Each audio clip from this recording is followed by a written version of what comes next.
link to Gods Remastered on Switch. That game. Is it challenging? Or? I remember when we were living at our old house with Lee, and we tried to finish it with infinite lives, and we could not do it. Even with infinite lives, we could not finish that game. It's that hard. Like the remastered graphics, and they just look, you know, like overly sharp. Yeah, really overly sharp, and like it's almost like you got like this almost HD lighting system going on, and it just so everything like glows as like fireballs go past. It just looks overproduced. If you know what I mean? Yeah, it's just there's no charm. Anywhere. Yeah, it's not. There's no kind of pixel artistry. It's just almost.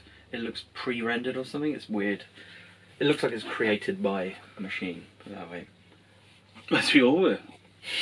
Well, I was gonna do a little intro thing, but that's fine. We're talking about gods. We're gonna. Well, I suppose first of all, we shouldn't mention who you are because it's not just Faye with a haircut and a really close shave. This is Rupert. We both sort of write articles for gamesfreezer.co.uk and nerdly.co.uk, and you do a lot of stuff with Critical Critics, but that's just movies, isn't it? That is just movies, yeah. That's low budget, independent horror mostly. Okay. And Hungarian films from the 40s. Yeah, so you get a bit of that too. But once in a while, do you get to review the odd video game as well? Good. Mm-hmm. Mostly cat ones. So we just thought we'd have a little chat for a bit about what we've been up to recently. Because I spent a day with my brother, who's younger than me by 40 years. We played a lot of golf games. We played Outlaw Golf 2 and Disney Golf, which is hard. It's hard. But Disney's for kids. It's not. It is not. It is not for adults. It's for no one. And we played a load of PS1 fighter games, Gekido, Fight and Force, and Crisis Beat, and that was interesting. For many reasons. Crisis Beat sounds like it should be a rhythm game, but I bet it's not. It's not. There's a character in it that is astonishing, and I'll talk about that in a bit. And then games we've reviewed recently, because we've both played Shakedown Hawaii. You played Steamworld Quest. I played a game, American Fugitive, which is up the PS4 and Switch and blah blah, and Observation, which was really good. And you've written on this list here, but I don't know why it's on here. Just to push my glass up my nose, it says you specifically want to discuss the manufacturing standards in Nintendo Switch Joy-Cons.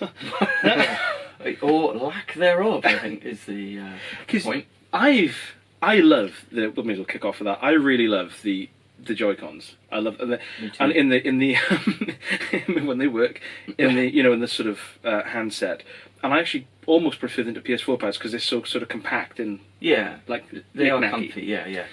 But the problem is that they're just unreliable. They're notoriously unreliable because I often see on like Reddit people making a big deal of like the fact that the drifting issue is unacceptable, this kind of thing, and I just think is this just people kicking off? So there's this like on the Xbox where if you were holding it and it would center. Yeah, you used to get it on the Nintendo 64 and stuff, or GameCube, where you'd have like if you turn the console on whilst you had one of the sticks kind of pushed in a certain direction, then it would basically treat that as the central position, so it's constantly drifting.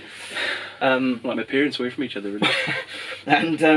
But I think maybe it's just unlucky, but basically this has happened to me, and it's the left-hand Joy-Con, and it's happened on 2 of my Joy-Cons and a Pro Controller all at the same time. Like, it started on one, and I thought it started on one, and then like it happened to another one. I was like, well, there's got to be something fundamentally wrong here with my setup. So I went and calibrated and everything like that, and no, it was just drifting all over the place. And then so I thought, well, at least I got my Pro Controller sort of thing.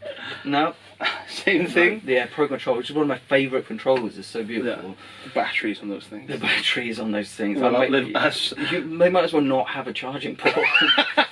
But yeah, and I just thought, wow, because they're not cheap. If people are saying that quite a lot online, and they're getting quite a lot of agreement from people, and it's happened to me like 3 times in the space of like a week or whatever, and it's not like I've got like kids smashing the things up, or like we're not playing like a load of what they call motion control games and stuff, Mario Party and stuff. It's just just using it as a normal controller.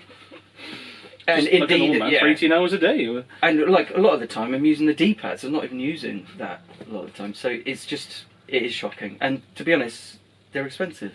Really. Yeah, aren't they like 70 quid for joysticks? I think 70 quid. Yeah, that's their retail price. I mean, you could probably get them for 50 for a pair. And I know they're advanced with HD Rumble, but you could live without that, really, couldn't you? Yeah, how much is it for a single one then?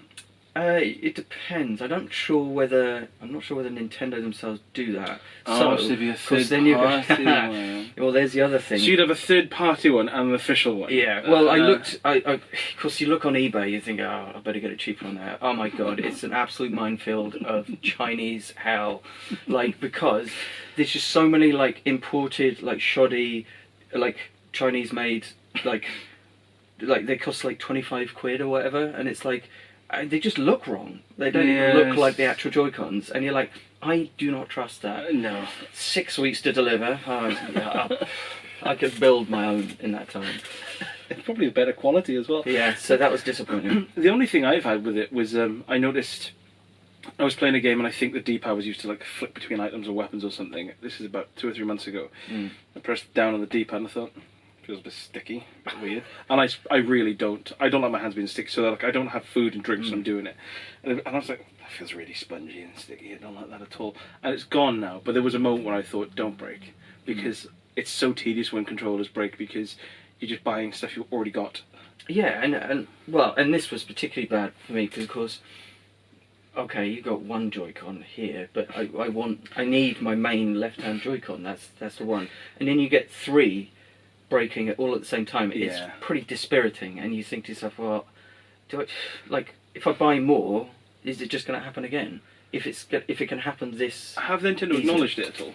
No, not really. I mean, there was a manufacturing issue at launch with the left Joy-Cons, famously, because that does sound familiar actually. And I think it was a drifting issue as well. I never suffered from that, but a lot of people did, and so. They didn't recall them, but they obviously employed more people to get them fixed and out of the way, sort of things, so it wouldn't become a big issue. Fine, but this is 2 years on now. Yeah, I get that older controller, like a NES controller, is like weirdly robust. Yeah, I get that it's simpler and it doesn't have rumble or anything like that in there, but I mean. That's like 30 years old, something like that, or like a Mega Drive pad. It's like, they still work fine. To have something which is Mega Drive pads, they creak. They do creak. Well, they just feel like they're broken from the start, really, don't they? I think they're made out of my nan's knees. So basically, you're never going to buy a Nintendo product ever again. Is the upshot of this? Well, you see, this is the other thing about Nintendo is that they have a habit of. Disappointing me on so many levels. Disappointing personally. They have this ability to just like be disappointing on almost every level.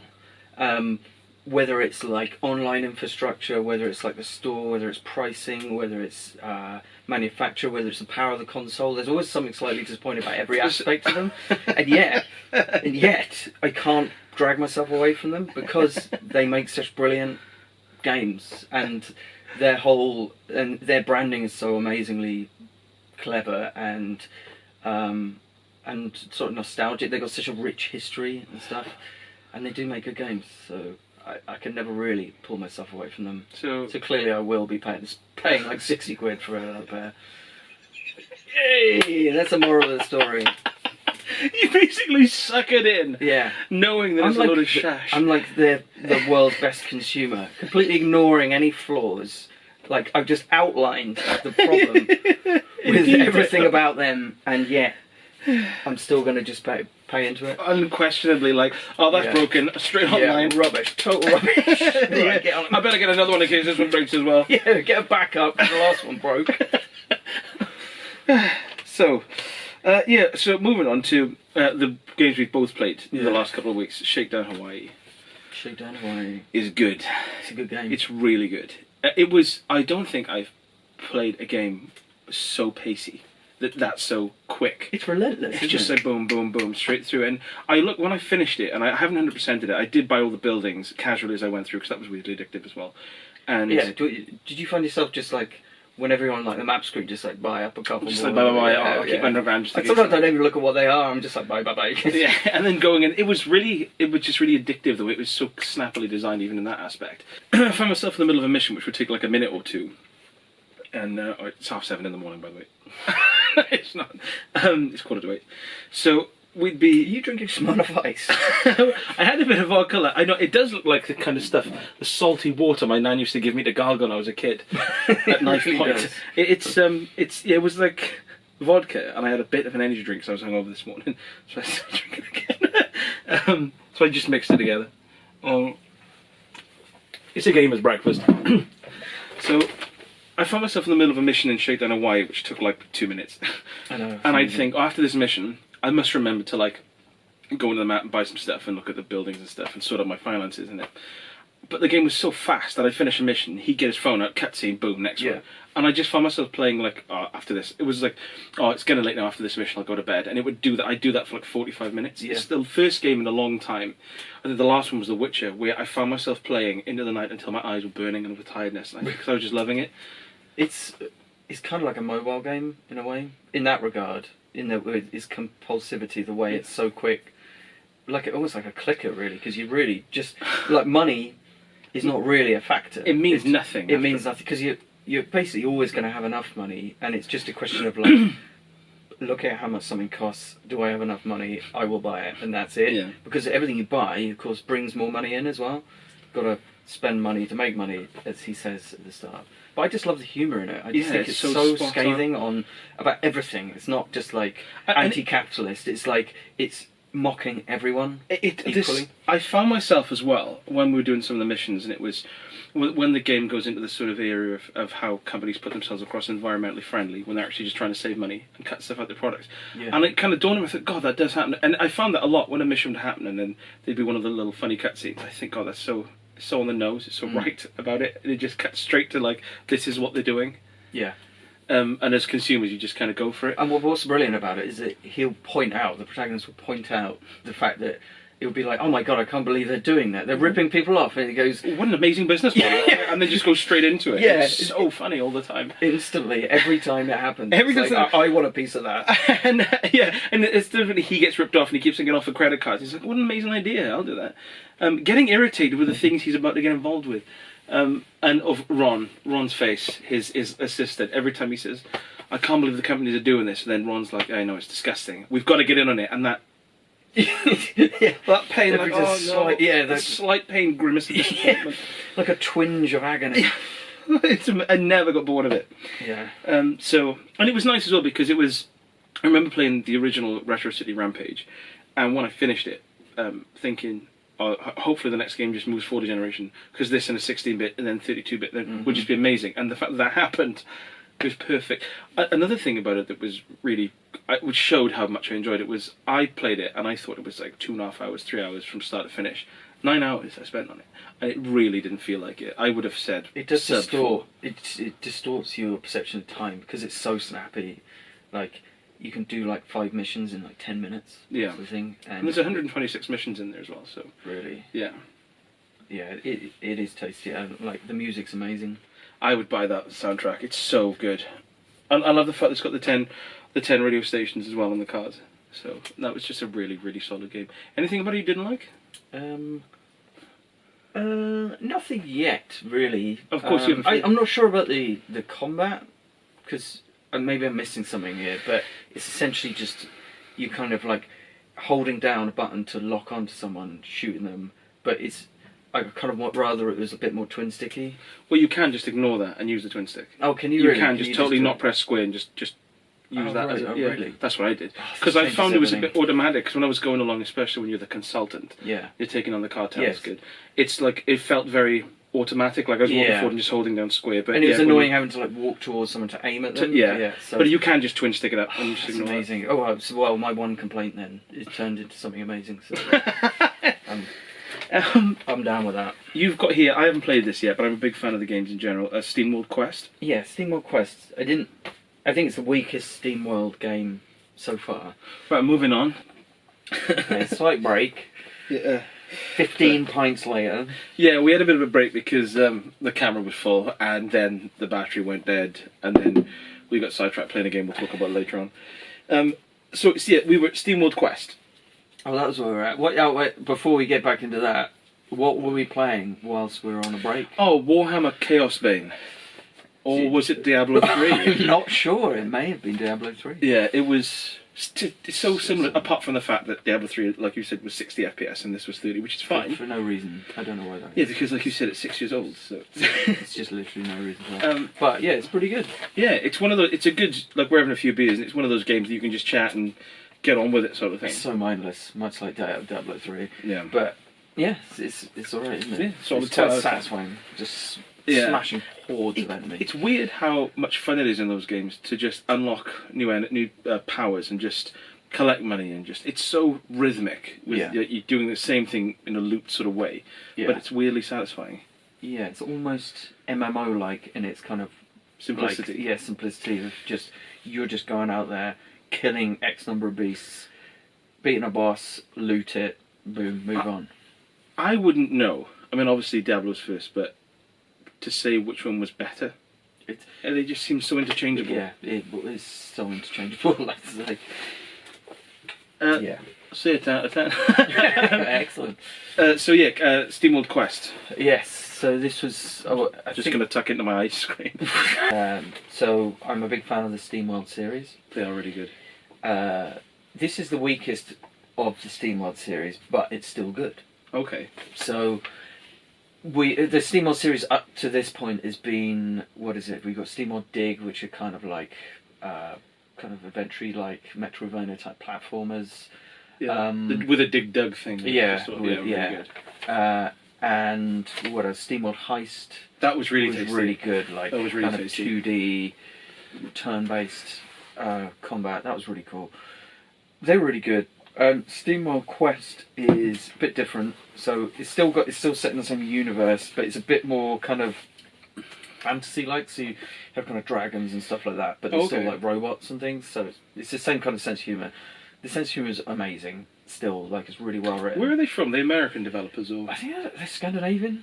Yeah, there's something about it. It's like a really kind of slightly off beat sense of humour, which is really cool. Quite dry as well, so it is really funny.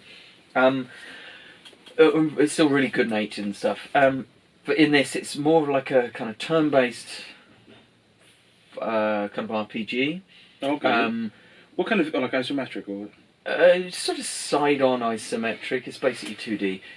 The actual exploration is quite boring. It's quite like room to room. There's not really anything to do in between. Yeah, there's not really anything to. You can occasionally smash up vases and stuff like that, but really there isn't much to find. It's all about the combat really, and it's a turn-based, but you get decks of cards, which are essentially your kind of items. They are kind of abilities.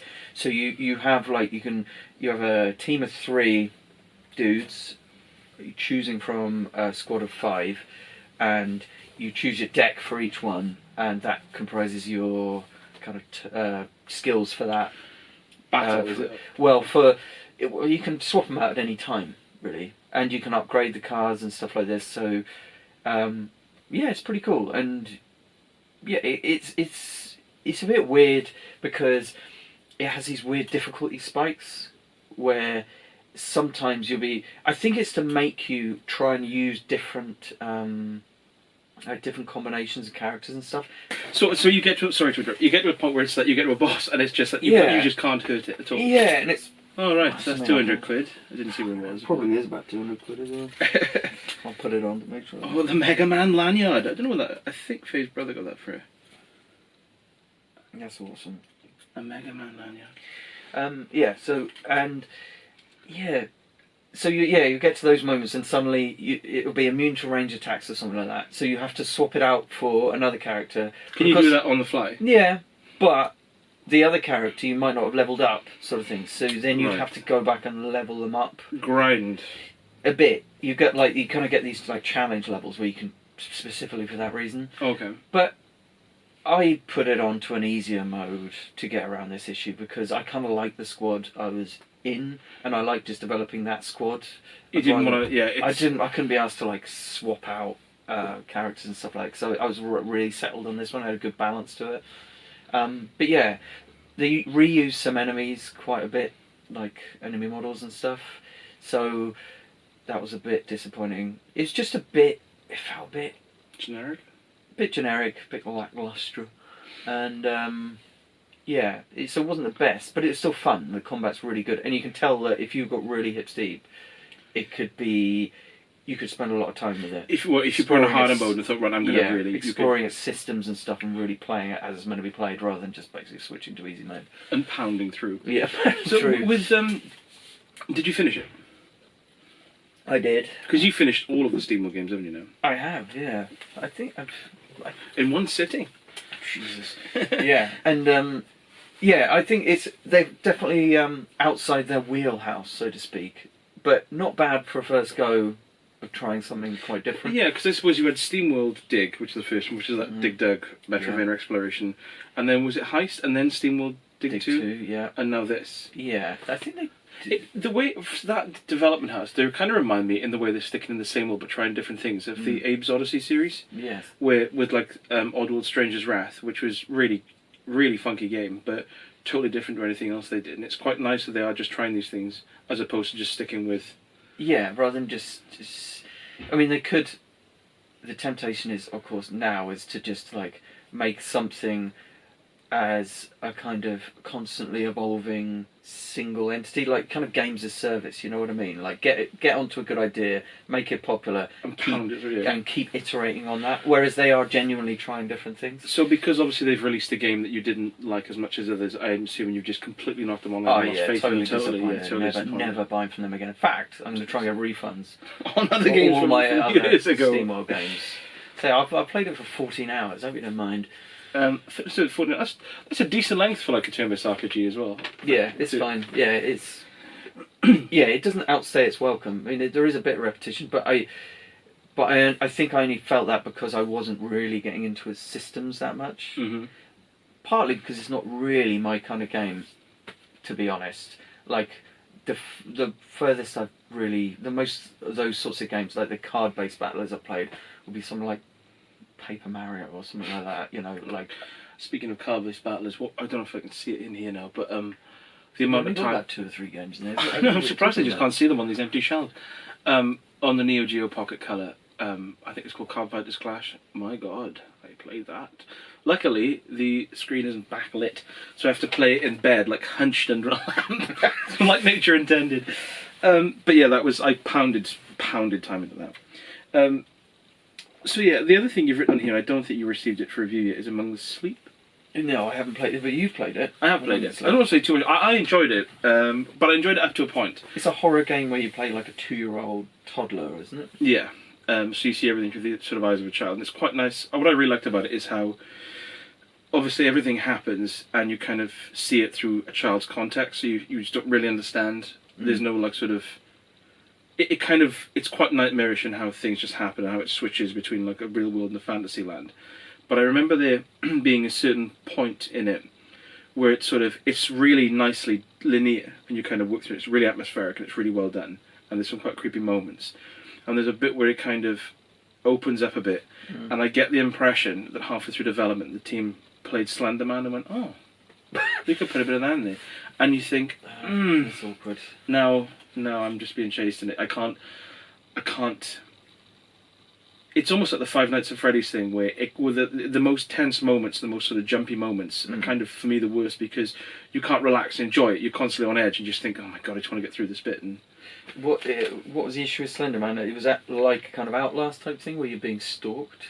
Like... Yeah, Slenderman was like that, taken to the nth degree. Where I think it's a free game at the moment, but you kind of walk along. You've got a torch, and if you see him, he'll like pop into the vision, and you look at him, it'll kill you and leap towards the screen. So of course you're walking through collecting these pages, which are just in random places scattered. You just walk around with your eyes closed, then you never see him. You try to do that in a forest? Yeah, probably wouldn't translate well to a video game. It'd be so buzzing if you were like walked around with your eyes shut, like looking for bits of paper, and you walked into him, and it would smell. You know he would smell. So If literally was just standing there like this. kissing Slenderman, the sequel. Before we go on to the day I had the sort of more retro games, I played American Fugitive, which came out recently, and the problem I had with it was like I showed you earlier on. It's like a sort of isometric top-down, sort of early GTA sort of thing. But it's really nice. It's really dusty and set in the deep south, and the music is astonishing in it. Is it set in the Wild West, or is it just the deep south? Just deep south. So it's just kind of like dusty, kind of rural. On paper, Texas. this should be amazing. It is a good game. Like I really like the sort of top-down, car theft mechanics and stuff. Very GTA-ish, and you've got like this twin stick shooting and stuff. You can chase by the police, blah blah blah. Go through the missions. But what I really liked about it is when you burglarize homes in it, you can look through the windows to see which rooms have people in, and you can choose to just smash away in or like lockpick and stealth it up, and you can tie people up. And it switches to sort of a bird's eye view with like a blueprint of the house, so you can kind of go in there and the police will turn up in say 45 seconds, and each room takes 15 seconds to search. So you've got to, and it's quite nice actually. Sometimes there'll be a safe, and you'll have to waste time going around the other rooms to find like a hint of the code to find your way back, and it's quite tasty. The frame rate, frame rate. Like an issue. The only time it's truly smooth is when and this is on the Switch, but apparently the problem's on the PS4 as well. When you crouch down and you move much slower, the game is really smooth, and I just wish it was like that for every aspect of it. When you get chased by the police, of course, or when you're in a fast car and the action's really ramped up and it's like really intense, it just judders. Yeah. So it actually judders. So you kind of go on top speed and you're being chased by 5 police cars and a helicopter, and you just can't. It's just game breaking. Yeah, that's really disappointing. So they said they were going to release a day 1 patch, and they didn't, or they did and it didn't fix it. And now they said they're going to release a week 1 patch, which is. But I don't know. I mean, I want it to be, because it really is game affecting, and it's a real shame because on the Switch you don't have many open world games, especially in that style, because it's got a touch of the Neo Scavenger about it with the inventory, which I really liked. Which is always good. Yeah, I'm a little bit wary of these when they say they're going to patch these games. I've been burned by this before. Oh, really? For example, Sexy Brutale. Oh, yes. An amazing game on PC, and then on Switch it's just unplayable. Like you would just get some just loading screens in the middle of rooms, or look through a keyhole. You're in for 20 seconds of loading. They said they're going to release this patch, and you should want it to be true, because I'm playing through it now and sort of suffering along with the frame rate because I'm really enjoying the sort of story and this tone. But then if I just hold off for a week, I'd rather go through it. You know what I mean? So I'm kind of putting it on hold, and it's kind of, you get a game, you want to play it, something's wrong with it, and they say they'll patch it, and then you stop playing it, and I'm thinking, well, in a week or two, will I have kind of moved on? Yeah, that's the problem, isn't it? And like, once it gets kind of bad reputation, it's going to affect especially like sales as well, which is harsh when it's like an indie developer and they're trying to put out a good game. I don't really see why they'd release it in a unfinished state. Especially if they say they can patch it within a week, why not just hold the release date back a week? And right. I mean, maybe they thought it wouldn't be as much of a problem as it is. Yeah, but I mean, they must know about these problems, and I don't know whether, like, it's not like they've got these big publishers breathing down their necks, sort of thing. It's with millions riding on it. Yeah, it's not like it's like Electronic Arts and it's crunch time, and you've got 200 staff working 400-hour weeks. You didn't do too well in math. So yeah, and then the other one I played this week was Observation, which was really tasty. I need to play this. It's really good, especially as like a Stanley Kubrick fan with a tattoo to prove it. It's got that really nice 2001, really techie science approach to it. It's set in space. Oh, and it is by the people who made Stories Untold, which is amazing. Yeah, which was amazing. And what I really liked about Stories Untold was the aspect of how the mini games are like really simplistic, but sort of put in there, and they're quite, what's the word? They're sort of intuitive. So you initially, like in Observation, you go in and you'll be told to like I don't know, demagnetize a certain airlock, and then it just comes up with a load of like sort of diagrams, and you're like, this is really baffling. But then it boils down to like quite a simple thing, and it's like working it out is the fun part. You kind of get a sense of achievement from like, oh, I just have to do this, and then the narrative moves forward. I read an interview a few weeks ago rather, with the developer, and I can't remember if it was a comment on it or whatever, but someone said it was like a spiritual successor to Alien Isolation. And you and I have the same problem with Alien Isolation, where, quite frankly, I don't like spending my game hiding in cupboards. and under tables. So I was quite happy wandering around and like appreciating the atmosphere of it, but I didn't like the fact that I could just something would jump out and then I'm like, okay, I got to hide in a cupboard for a bit and hold my breath. Yeah, the core gameplay element was this most disappointing aspect there. That is obviously totally removed from this. So what you get is a really nice, slow burn, atmospheric game with really solid voice acting, and it's all about the narrative. And it's almost like it's the antithesis of like YouTube streaming jump scare stuff. It's like a sort of a slow burn science fiction thriller. Yeah. That is kind of drip fed to you, and it just moving through the game, the journey through the game is the most enjoyable thing, which is obviously the best part of a narrative experience. It's really just...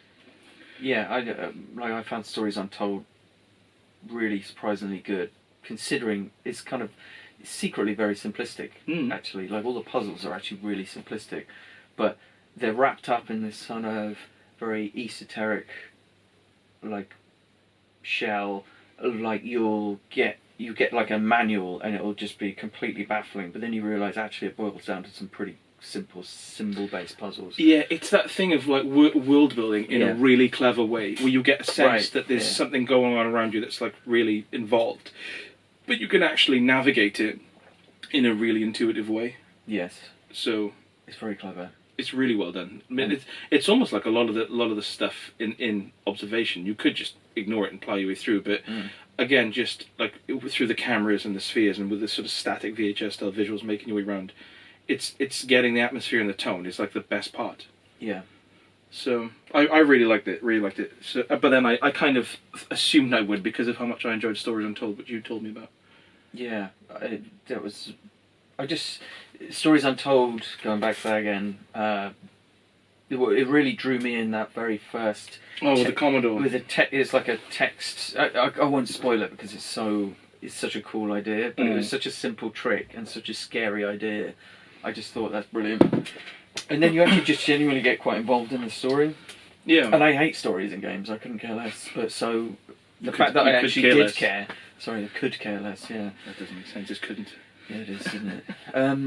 Yeah, but I was drawn in by that. So, and it was nice how it kind of all ties into itself. Yeah. So it's a story well told. Story well told, it should have been called. That would have been a bit tedious, presumptuous. So yeah, and for me it was just a quick thing to say that I spent a day with my brother a few weeks ago, and we played through. He's a big fan of like PS1 fighting games. Who isn't? So what was really interesting... Start with Battle Arena to Shinden. Battle Arena to Shinden, which is really expensive now on the PS1, by the way. Yeah. I remember seeing it in Curry's years ago for like a couple of quid, and I thought, I'm not interested. Was that pre-Tekken? Oh yeah, it was an early PS1 title, pretty much, wasn't it? I can't remember if the polygons are really jagged or not. Yes. They were, yeah. Maybe it was like a Japanese launch title or something like that. It could have been. Yeah. I've never played it, to be honest. But it's on the PS1 Classic, which you own, don't you? I do. Yeah, that had a lot of bad press. Yeah, I've never played it. But what, as in the PS1 Classic? Yeah. Yeah. I mean, it's some of the choices were a bit. The choice of games isn't brilliant. Like, there are some really key things missing from that era, and some weird inclusions in there. Is Alundra on there? No, it is not. Wild Arms is on there. That was... I remember getting lost. Is Wild Arms the turn-based Japanese RPG with 3 characters? I got lost in that game. I saved it on my Vita and then went back 3 months later. I had no idea where to go. I just had to stop playing it. Yeah, so you've got stuff like that, and you've got like Final Fantasy VII. Fine. That's 200 hours sorted. Yeah. And then you got kind of... And like Metal Gear Solid, that's you kind of some of the usual suspects. But then it's like you'd have something like Intelligent Cube, I'd never heard of. Japanese yeah. Whereas but not like Crash Bandicoot or something like that, and not Wipeout. I'm assuming it's licensing issues. Absolutely licensing issues, and I think this is a problem. Could be a bigger problem for these sorts of consoles generally, is because Nintendo have everything in house. So absolutely, yeah, And of course, with the PlayStation, the original PlayStation, that's when you had all the tracks on CD. So of course, the first thing they did was go out and get, like, rather than having in-house scores or like MIDI versions of rock songs, a la Road Rash. What was it? Rock and Roll Racing on the Mega Drive.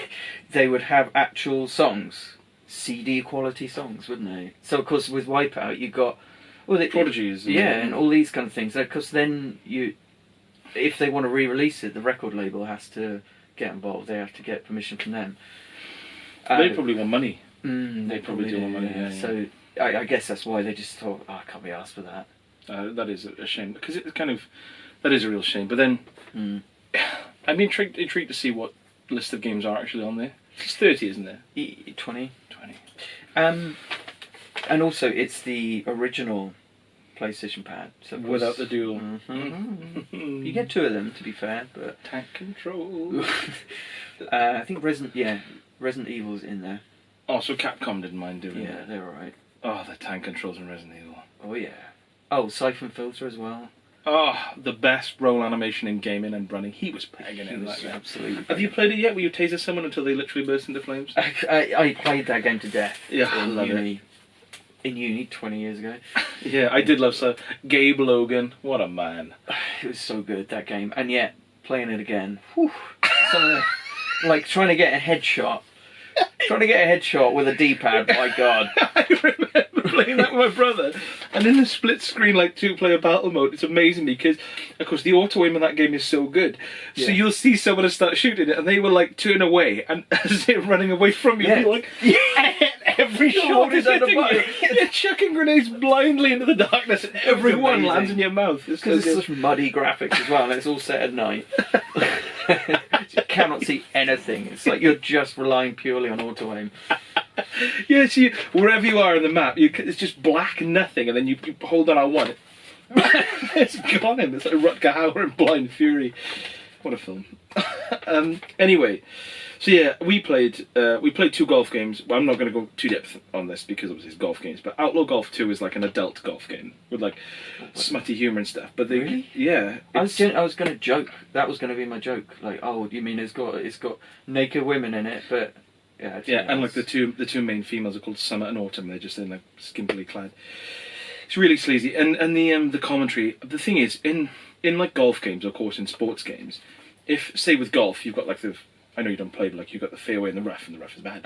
So when you got like on say actual golf on the PS1 and you've got Peter Allis commentating with like a really gentle, I think he's Irish accent, it's that's a great shot, that's on the fairway. Oh, he's gone in the rough there. That's fine. It's quite calming and like suits it. When you've got someone going, whoa, God, man, it's like that's irritating after one listen. Well, that sounds 90s. Yeah, it's really full on. It's the same as Rumble Racers, one of my favourite games on the PS2. Commentary off. Because it's just people just cracking these bad repetitive jokes. So Outlaw Golf, turn the commentary off and like turn all of the kind of voices down, and you're left with like a really solid kind of arcade. I did that because it's like in games it's like tap tap tap to hit the club. In this you kind of like forwards and backwards, which is quite nice. But it's a solid arcadey golf game with some saucy humour. with some saucy 70s humour.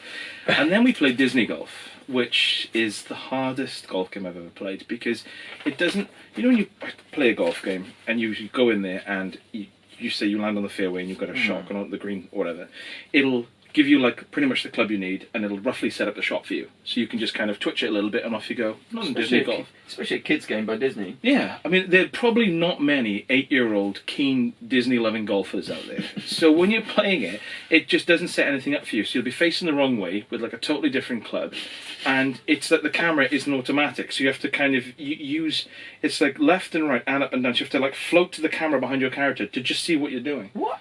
It's ridiculous. Why would it... What? Hang on, you've got to set up your own camera as well. Yeah. So the camera will be like really awkwardly, like it'll be like down behind you looking up, so you're like, well, that's no good.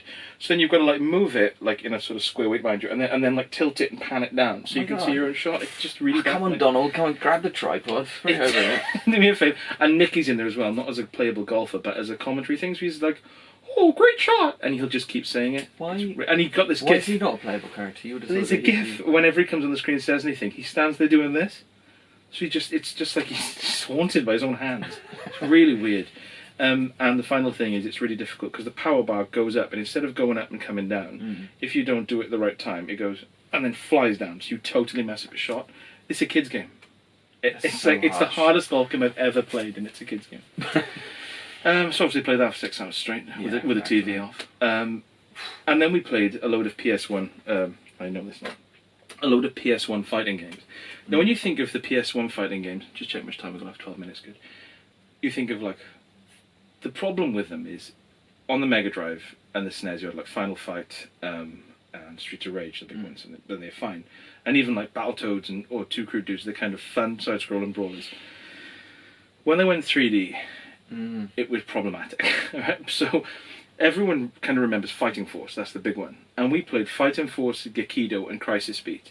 And Fighting Force was easily the worst of the lot. Are they all Streets of Rage-esque? I mean, as in they're like cooperative? Yeah. So that's all really good. And so what we found is with Fighting Force, it's really sluggish. And the controls are really weirdly unresponsive. Like everything takes like slightly longer to do. It's like a key part of fighting games, isn't it? Really? The game doing what you want it to. Responsiveness. You've got these like branching paths, but really it doesn't boil down to anything. It'll be like you get to the end of a street and it'll say, do you want to go through the park or through the construction site? But either way, it's just a bland, empty, open arena with enemies just piling through to you. And it's got two major issues. One of them is that if you try to get into combat with any more than one person, you're just going to get hit. Because you're just going to get hit. Because it takes so long to like swing a punch because it's so sluggish. The other people behind you just be like banging into you as you're trying to... And of course, it resets your punch. So you're constantly just kind of lurching as you just get tapped from behind. It's really irritating. And the second thing is, of course, there's people on bikes who just go through the screen and you're like, oh my god, and you can't punch them or throw things, you've got to do a jump kick. And it's just really, really tedious. And it's really punishing timing, I'm guessing, So we played that, and then we played Gekido, which was, I think it looks like it's very Japanese anime art on the cover. And that was fine. It was really button bashy, but it was just fun. It was much quicker, much more responsive. Graphics obviously not great because it's PS1, but it was branching paths that actually led to different feeling areas. Has it got anime graphics, like 2D anime graphics, or is that... That's 3D. They're all 3D. They're all like sort Naturally, because of... they just couldn't... They just couldn't let up the opportunity to do 3D. It's like, we're a CD now. It's got to be 3D, and it's got to have like a really full-on music. Everything was 3D in that era. And rarely did it benefit from that. I don't want to... There were so many key titles that were released on the PlayStation that, like, if they just stayed 2D, would have been, like, key timeless classics now. But they went 3D, the technology wasn't there, and it's kind of dated instantly and ruined it. I hope you're not talking about Fade to Black. You can't say things like that. I was so disappointed when I played Fade to Black. It's the only one I haven't revisited. I've played the other two, the other two, Flashback and Another World, a few times, but... so Gekido was kind of a bit button bashy, a bit thrashy, but good fun. And then we played Crisis Beat, which is a game I remember playing as a kid. And I think it's like 1995 or 1996, it was quite early. And the game is set on a boat, and I'm pretty sure it must be with the same developers who did Die Hard Arcade on the Sega Saturn. Have you played that one? Is that different to Die Hard Trilogy? Yeah, Die Hard Trilogy is the one with the 3 games, like the top-down, the light gun game, and then the taxi thing, which are all weirdly good. But then Die Hard Arcade is like a 3D side-on brawler, but it's really good fun. It's like doesn't take itself seriously, and they clearly slapped the license on it. Nothing to do with it. I think in Japan it was called Dynamite Cop. Then they got the licensing, so in the Western releases they just said, put someone who looks nothing like Bruce Willis. That's weird. I've heard of Dynamite Cop, but not of Die Hard Arcade. So I might actually have it here. Oh, here we go. There it is. Does that look like Bruce Willis? I don't know. Does that look like Bruce Willis? I'll help you out. No, it doesn't. But it's really good. The graphics are obviously like from the era, but I prefer the Saturn to the PlayStation, and it's just that's right, one of the worst design cases of all time. Yeah. But we can play that later on. Actually, it's actually really good fun. You can finish it in like 40 minutes. It's a good idea, actually. I'm glad I had it. But they did a Bruce Willis was never that buff. He was always kind of looked like someone who It always looked like he was on a cusp, like a brickie or something.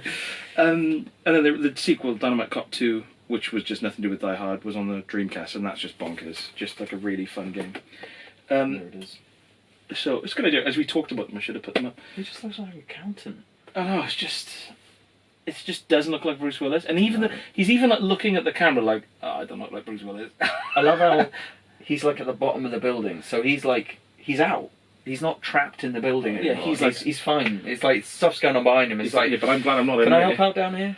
And also, he's got his watch on the right way around, and Bruce Willis wears it at the bottom, as we all know, and he's left-handed, so that's... Whenever you're going in combat, you want it on the inside. Yeah, so you can... 2. So, yeah, then we played Crisis Beat, and just to finish off, really, what I love about Crisis Beat is you've got 2 sets of characters, and it's very Japanese, and the translation, the cutscenes is astonishing, the voice work in it is brilliant. And it's just a typical, going around the boat, shooting people, picking up guns and stuff. One of the characters is called Kenneth, 1N, and he fights the entire game with his hands in his pockets. The only time he takes them out is like during cutscenes, and I think to do like a certain move. But so you're walking along, and the other character, if you choose that pairing, is a small girl who fights with a brush. So my brother was a little girl with a brush, and I was a bloke walking around with his hands in his pockets wearing a tuxedo with a top off. And it's just it really... sounds more like a family going for a walk in a fighting game. The thing about it is, it's really infuriating when you're like getting jumped by like a few guys or a boss, and you're getting pounded and your health is chipping down, and you just think, take your hands out of your pockets, because you'll just be much more effective in combat. So that was the best one of them all, because it was at least funny. But it's just weird to think that when you think about the PS1 brawlers, everyone remembers Fighting Force, and it seems to be the worst one on there. Yeah. I don't think I've ever played it, to be honest. Really? No, obviously I played the one-on-one fighters on PlayStation, that's what I think. Tekken 2 and 3 were the ones I spent the money on. Yeah, Tekken 2, I think I became a master on that. But that was good. And I'm rubbish at one-on-one fighting games, and yet I really got into that. I think it's just because it wasn't... I don't like one-on-one fighters that just kind of like Killer Instinct and like what the X-Men and Marvel games have turned into, where it's just massive combos and stupid attacks and 4 people jumping in. Perhaps that was the last generation of fighting games which wasn't massive combos. And all about speed, which just makes everything seem really light and satisfying. It felt chunky, didn't it, Tekken? When you kicked someone or you did like a throw, you kind of felt it a little bit. Yeah, I felt that you could kind of... it was more about positioning and timing rather than chaining together a bunch and just of knowing all the moves. Yeah, so basically I could just mash buttons and I'll be fine. And just go any Gordo. Yeah. I would say I'd say on balance Tekken 2 or 3 would be my favourite fighting game of all time, because probably, although graphically it's aged, it's quite smooth still. It's still like rock solid, and there's a good selection of characters that actually feel different to play, and it's not... Oh, that was one of the issues I think with some of the games on the PlayStation 1 Classic, was that some of them were, for some reason, the like the European versions, so 50 Hz versions, so 50 frames a second. Oh, right. Which is not good. Why would you do that? Why would you? Do they just use the wrong ROMs or something? Yeah, I don't know. It created some sort of issues where... I'm assuming as well there's no online capability, so none of this can be patched or sorted. Woohoo! You got no way of connecting that thing. And of course it doesn't come with a plug, so you have to source your own. It comes with a wire, it comes with a cable, like a USB cable, so I was thinking like, oh right, so it's like the NES or SNES Classic, where you just plug it into the TV and that's enough power. No, I tried plugging it into the TV, it did nothing. This is something that is directly referenced in Shakedown Hawaii, isn't it? Oh yeah, so I love it, and he instantly thinks to himself, oh, how can we make profit out of this? What an amazing idea! I love it. All the multipliers are to do with just stitching people up, stitching up consumers. Brilliant. So, I'm done. I've gone through my little list of tricks. That's everything then. Shakedown Hawaii's Game of the Week. Yeah, boom, and every week. So this is the only video. But I hope you enjoyed it, and well, in a couple of weeks when we get some hopefully good games in, we'll talk about them as well. Or some shash, you never know. It could be nice to talk about some Patsy shash, actually, if it is just like... But then I don't want to punch down with you, but if it's crap, it's crap. My father's last words. Yeah, you just got to call a spade, and a crap game, a crap game.